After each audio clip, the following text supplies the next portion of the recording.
Менин атым Улан Сатынкулов Шайлообекович, Кыргызстан Жонарык айылынан. Келечекти интернеттен көрүп жүрдүк, анан ишенбей келинчегимдин иштешкен жеринен да бирөөлөр очередке туруп не кылган экен, анан тааныштар аркылуу да.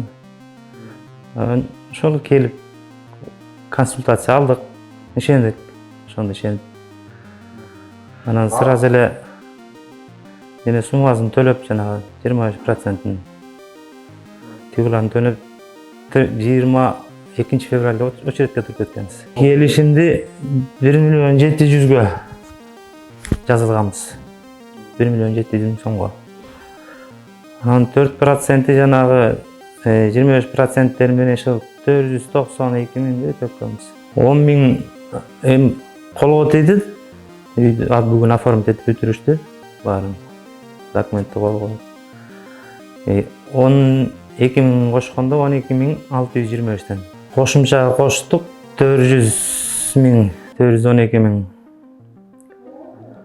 кошумча болду. Ошондо где-то 25 тегереги болду да. $25.000 тегереги. Чыгып аттан көңүлгө толгон үй болгон жок. Тиги өтүп баратып көрүп калып кирип көрсөк, балдарыма жакты үй бүлөмө. Документалны 6 соток участогы кенен экен. Ошонусуна карап дагы өзүм. үйүңүз канча? Үй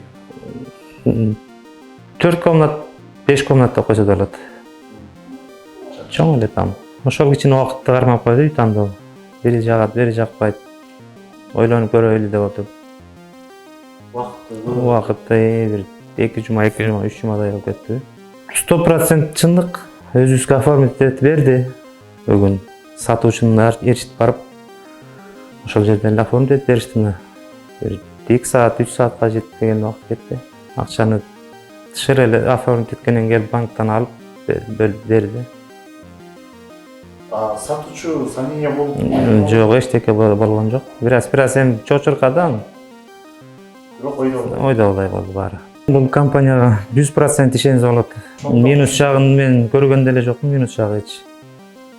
Убагында айтып чалабыз деди, очередине келгенде чалды. Шершерле эртерээк бүтүргүлө там истегиле деп. Ошо 100% ишене берсе болот. Ишеничтүү үй болуп неме болсо, документтери таза болсо, эртерээк тандап койсо деле болот экен. Очередден келген чаа сатып береби, тигүү деген да ой кетет. Ошондон өзүң тартып каласың. Так очеред келгенен аны истеп баштадык биз. Мурдатан эле истей берсек болмок экен. 15 күндөй жөн эле убакыт өтүп кетти, 15-20.